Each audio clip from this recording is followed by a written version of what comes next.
Hello, everyone. We're happy you're joining us here at X-Raced, where knowledge meets inspiration in the intricate dance of industry evolution. I'm back with Ian Erskine, and we'll bring you a real conversation on how we work, lead, and grow. He has not only seen the evolution of industries, but has actively shaped how organizations think about quality, people, and sustained success. Backed by over 4 decades of experience, he's been at the forefront of helping businesses turn complex systems into something practical, people driven, and actually effective. He's passionate about making quality contagious, and we love that energy here on X Ray. So, here he is, the Managing Director and CEO of ACI Global and e-Quip. Good morning to you, Ian. And good morning to you, Miles, and good morning to all our listeners. And yes, as I said before we came on air, that this is a very, very interesting topic we're going to discuss today, process. And because really, doesn't matter your process, which is all to do with people, of course, but process really will not be effective unless you have the building blocks, which as we discussed last week, which was the um, policy and strategy of the organisation. So yes, so very happy to discuss this topic and very, very topical. Yes. Same here. Always a pleasure having you back, Ian. So today, as you said, process and strategy are indeed very important. Our topic today is going to be about process management for organizational sustained success. And of course, we'd love to learn how these processes really work behind the scenes and how frameworks like total quality management or TQM and plan, do, check, act or PDCA come to life, especially when you bring in performance indicators and a strong people focus. So let's begin at a practical level, Ian. What does the quality of an organization actually look like when its processes are truly working as a connected system, not just as separate functions? Actually, very interesting one because, and if you walk into a business, and even if you pick up the phone and you speak to someone from a service facility or something like that, you can tell immediately, even in the sound of the voice of the person you're speaking with. It's Mhm. people, they're engaged, they're happy, they're achieving their aspirations through ACI and truly becoming engaged with society in line with their organisations, but above all, their own expectations. Now, previously we discussed policy and strategy, where policy sets out the high level rules, Mhm. guiding principles or intentions, the what, if you like, and the why, while the process and associated procedures map out the sequence of actions and steps taken to achieve a specific outcome. Processes and procedures also come into this where we're talking about the efficiency and consistency in achieving the outcomes of the strategy and associated objectives and targets, if you like. Now, there is some overlap here between policy, process, associated procedures, and so forth. Policies, as I said, are the high-level guidelines for your business. For example, a policy on ethics and governance or resources. Process is a series of actions you take to achieve something. For example, the process you follow to onboard new staff. Procedures are detailed instructions for that task and how to allocate, for argument's sake, roles and associated responsibilities and accountabilities. Now, it's worth pointing out here that procedures might be part of a process. And again, oh so important to get the policy and the strategy right. Okay. And sustained success depends very, very strongly on this, and predictable results in line with the organisation's key objectives and those of their people in achieving their collective goals is what we're looking at here. And again, you understand that immediately, as I said, and it was interesting. We were I was doing a little audit last week, and I said to the receptionist, I said that during the day we'd be looking at just demonstrating her capability within the job and she gave me this lovely smile and she said, it's also always so lovely to see you, your enthusiasm and smile when you come to see us and so forth.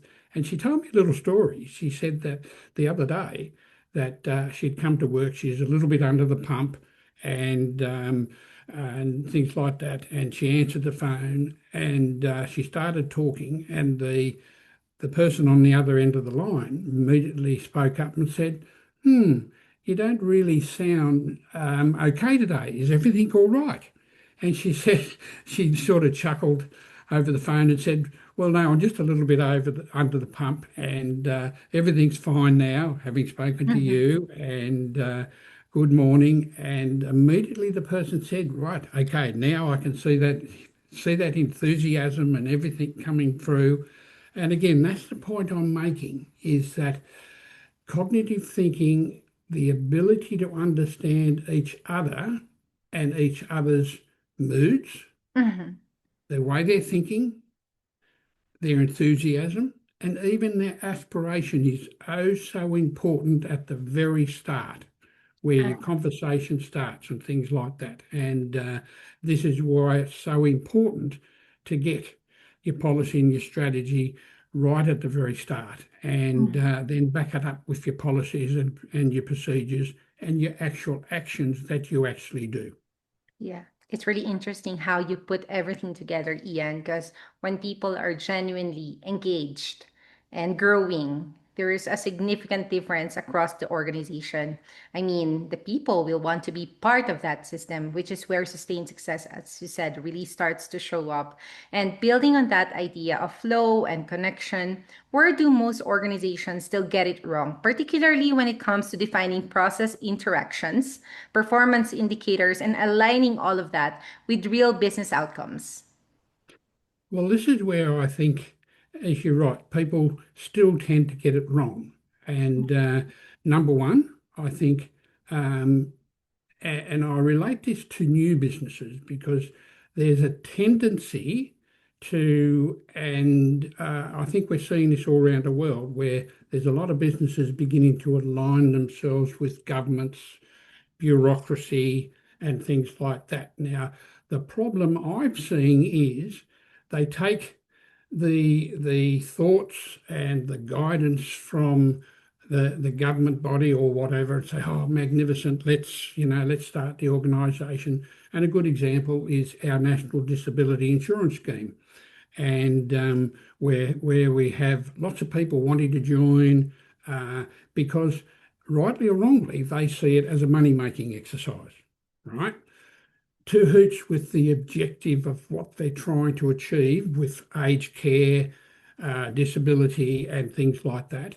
And going back to what we said at the start, you have to get your policy. What are you actually on about? You have to get your strategy right. Mhm. And above all, you have to involve people. Now, I think in a lot of instances, well, I don't think I know, and I see it, this part of the process is often overlooked. Oh, no, no, it's nothing to do with the employees. We'll set our own strategy. We're going to make money here, and the employees will bring them in. We'll discuss when and if needed and so forth like that. And it's an almost, what's the point? It's almost bring the people in if needed. And this lack of understanding that the system, if you like, is the thing that runs the business. Whereas I've always say the system is not what runs the business. And quite often businesses themselves, I'll come in and I'll sit down and the telltale stories are often when you come into the office of the managing director or the owner of the business, and or you sit in the boardroom quite often. But first of all, you're sitting in the office, you'll see a whole row of folders all round the room and so forth. And to me, that's the telltale story of something that's not completely right. Because generally, and they proudly say, yes, we've got a policy for that, a process for this, a procedure for this, checklist for this, all this put in place. And I often say, yes, I can see a beautiful set of manuals and everything around there. And but then I simply say, well, that's fine, Mhm. but I need to see, you need to demonstrate how that is applied, and it's applied through people. Mhm. And and again, going back to what we said, we've got to take note of a process and how it fits in. For argument's sake, when we're talking about new employees when they come on board, onboarding and induction, and ensuring that they are capable, ensuring that they understand the way forward for that organisation. So ensuring they understand what is putting the strategy together, which is the mission and the vision. Mhm. And it's always the vision which I like to talk about, because that way then that brings out, even just seeing your face images change when I said Mhm. that, because the vision shows the aspiration of the direction of the business, of the leaders. I agree. Now, that aspiration cannot be fulfilled unless people are fully involved, and actually they have to be so committed that the business forms part of their way of doing things, part of their ecology, if you so like. And once that's achieved, this is where you get the purpose, the objectives, the outputs, needs and expectations, the changes if need be. And remember, who moved my cheese? Impacts, inputs and resources, and the constraints. As we go through our daily tasks, there are little things that may pop up. And a classic example, if the internet slows down or even drops out, you've got to actually then be on your mettle to be able to say, oh no, I know exactly where this fits in. I don't need the internet. I can move forward and so forth, take a few notes, keep my diary up to date and things like that. And so yes, and again, it all comes back to strategy, Mhm. comes back to those overarching policies of the business which drive the business, and again, aspirations and accelerating continuous improvement of all the Yeah. people. I couldn't agree more. It's really that right mix. And you can have the best performance indicators and process design on paper, but if people don't really understand the vision, as you said, the purpose, why the organization exists, or maybe who the interested parties really are, it's easy to lose alignment with the bigger business outcomes. And now you've talked about plan, do, check, act, or PDCA in our previous conversations, but how does that shift from being just a framework on paper to something that genuinely accelerates continuous improvement across the organization? Yes, a magnificent question, very telling. And basically, it's all to do with responsibility and authority for that process. Now, again, the process is, well, people might like to talk about it as a machine, but it's not a machine. The process is people, and there has to be ownership of that process. Now, the ownership, yes, in a one-person team, single-person employee who owns the business, yes, they can own all the processes, but it becomes quite odorous and cumbersome after a while. So, all processes within a business need to be um, assigned.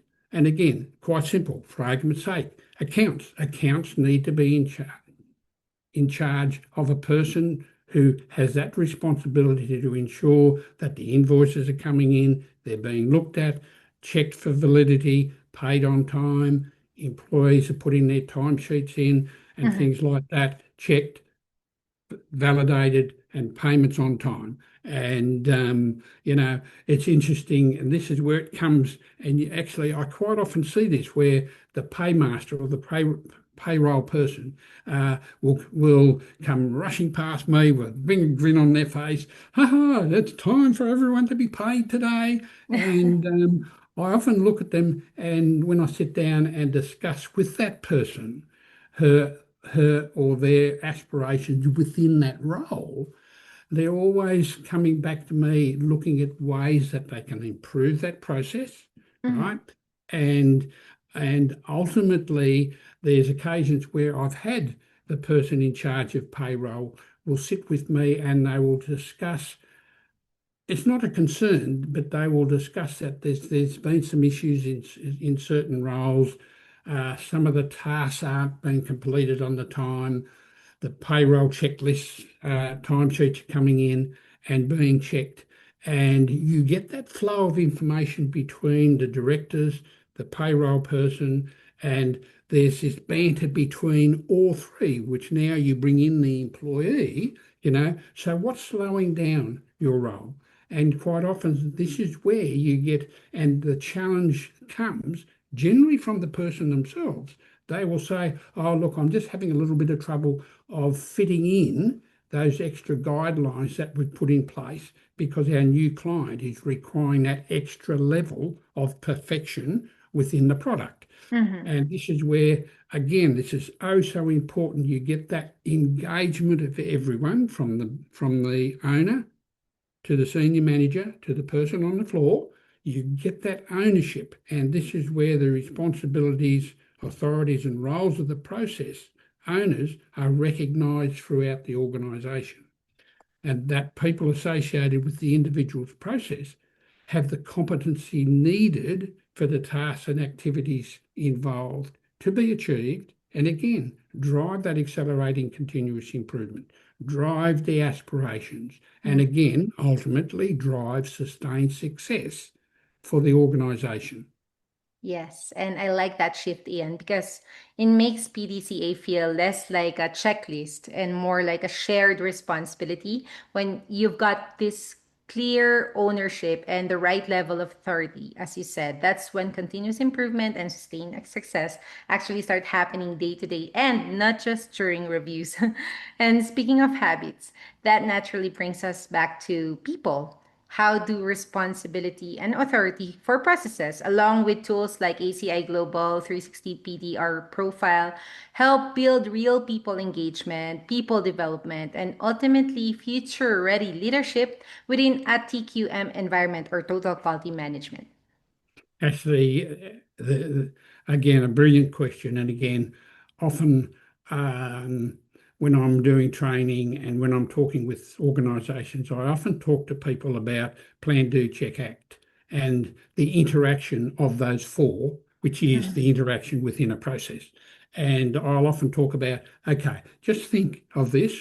When you go out that door, number one, there's a bit of a step there. So your cognitive thinking is telling you check to make sure you step down these steps correctly. So that's your plan. And then you're doing your walk, you're walking towards the cafe where you're going to go and get your smoko. So you're looking around, just observing to make sure there's nothing in the way that's going to stop you having your journey to the coffee shop and things like that. So this is again ultimately where your brain is a plan, do, check, act, right? Mhm. Because that's where your cognitive thinking, that's everything you do. And your brain's a very clever thing. And that person up there was a very clever person that put that in our heads. Uh-huh. And yes, so this is where you get, and you have that, it becomes natural.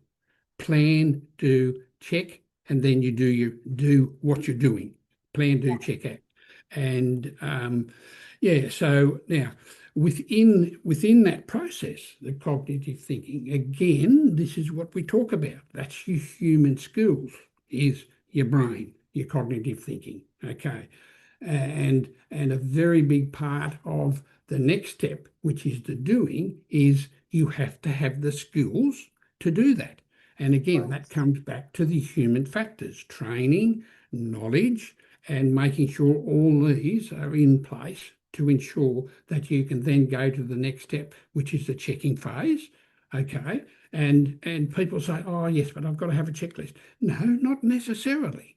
You need a checklist if it's that laborious or intense. Yes, you may need a checklist, but you only Mhm. put checklists in place if needed.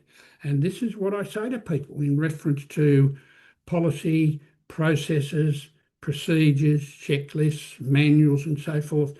And people say, oh, the consultant gave us a 15-page procedure, and generally I'll have a look at it and I'll say, Mhm. well, it's interesting. You could probably put that in a one-page process flowchart, and you've got everything there for what you want to do. Yeah. And this is what I say to people. And again, going back to where people often get this wrong, and it then ends up jarring with the policy and the strategy of the business, they'll often take on a consultant who's come in, given them a whole heap of, uh, often I say waffle and wobbly goop, and said, we've got an offshore policies and procedures and so forth, and all ready for you to go. You don't have to do anything, just plug them in and away you go. Mhm. And that's where the failure happens straight away because number one, you don't get the planning, Yeah. then you don't get the doing, and then you don't get the checking because that plan, do, check, and acting is all put together by someone outside the organisation, ultimately doesn't understand the organisation or its strategy or above all its aspirations of their people. And Mhm. that's where they get it wrong. And again, uh, and often one of the first questions people say to me when they're doing their journey with ISO, they say after it, they say, "Have we passed?" And I'll often say to them very quickly, "No, it's not a matter of passing and failing. This is a matter of you truly understanding your business, truly understanding above all your Mhm. vision and your mission, your strategy, right? And then again, those important key drivers of your business, which is your governance and your ethics, right? Now, uh, with the changes to the standard, and like I said a couple of weeks ago, we'll be in the next couple of weeks, we're actually going to do a refresher on the environmental standard, and then we're going to do a Okay. refresher on the quality standard. Both are new. Well, the quality standard is not out yet, but the environmental one is, and Mhm. I'm already receiving phone calls and text messages and emails. Can you come and have a chat to us? It's so important. There Yeah. appears to be so much changes. And I'm saying to people, no, basically the only change with both the standards is there's a little bit of a recalibration in reference to governance and ethics and ultimately how the organisation fits within society. Mhm. And there are people that say, oh, it's nothing but red tape and bureaucracy. And yes, we get this in everything, right? But I say to people at the end of the day, the standards are only guidance documents and guidance alone, right? Mhm. And it's oh so important to remember that factor when we're talking and discussing process and the collective procedures and checklists that we put in place or may need to put in place. But again, I always take people back. There's your checklist, there's your procedure, but always go back to it's you. It's your cognitive thinking, it's Mhm. your operations, it's where you actually want to be at the end of the day or the end of the week, the end of the month, the end of the year, Mhm. right? Because Yeah. you may well have your own plans in place where you actually want to step out of the organization and start your own business.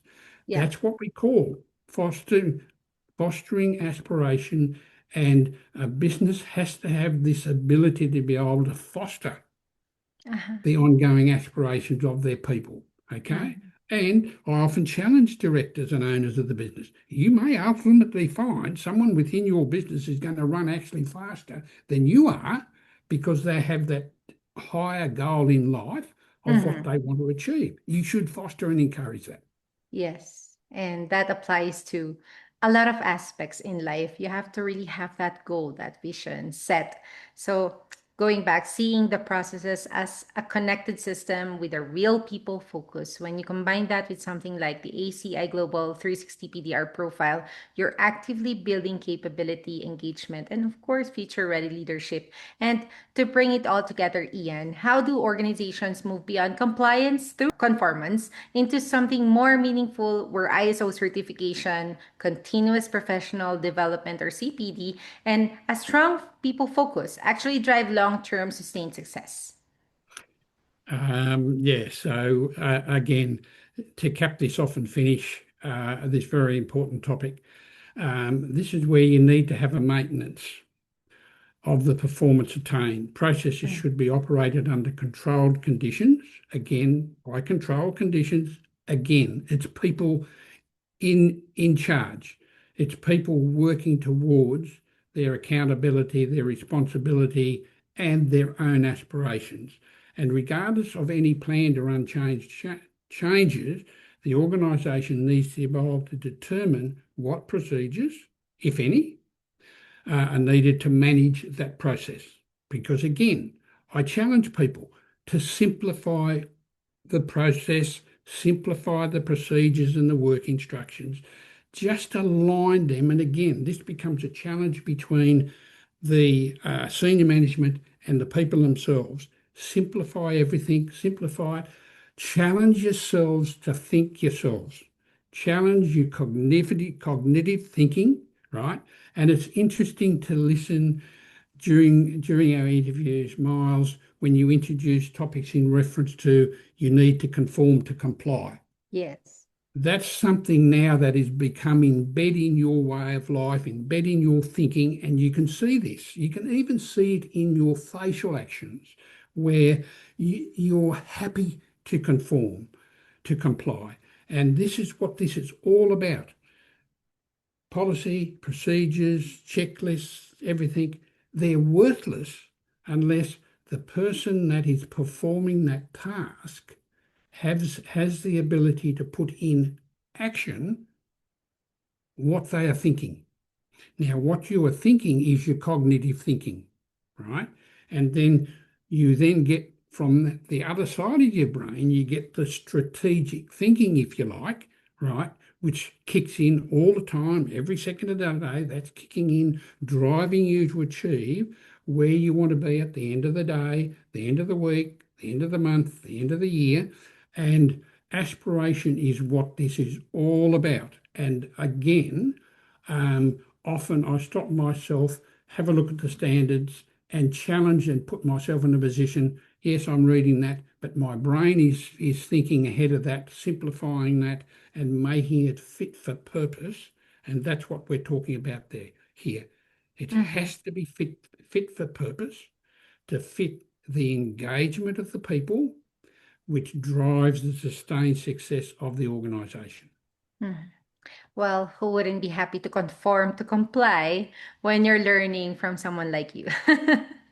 And look, as we say all along, at the end of the video, there will be little links, Mm, and there's going to be a specific link which I'm going to add to everyone, which basically will talk in a broader sense of the context of the organisation. But mm, particularly when we talk about process, it will give guidance to people when people say, how many processes do you think I normally would need for my business? And generally processes, you can have up to 20 to 30 processes.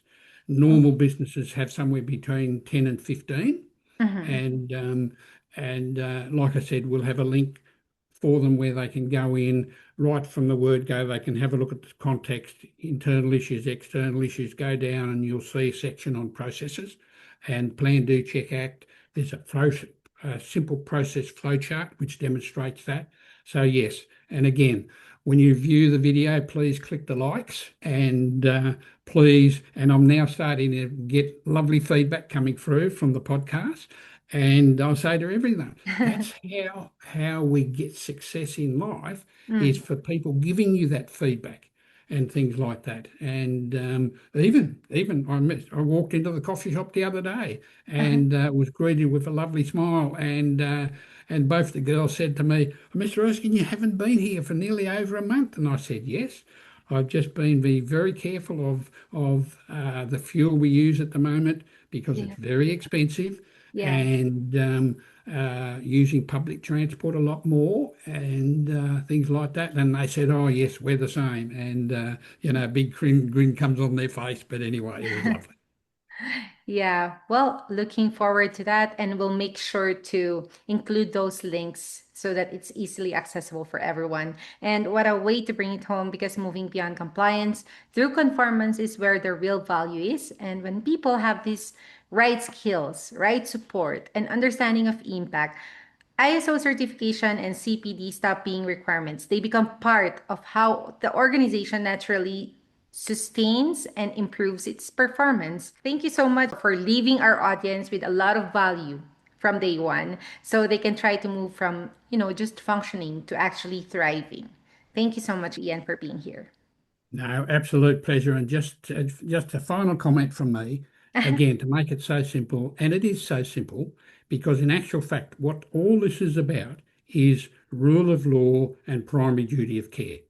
And this applies to us all through our lives, everything we do. If we just remember those two important facts, rule of law, primary duty of care, it will all come together.